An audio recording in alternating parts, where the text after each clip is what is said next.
This is my mate's custom mill 7 rem mag. He's just had built. It's a Howa action. It was originally a 300 Win mag.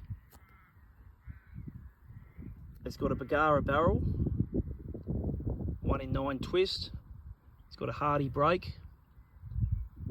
It's a GRS Hunter stock. The action's been true, blueprinted. It's running MDT mounts. Leupold VX5 HD, 3 to 15 by 56. This is long range deer rifle / target rifle.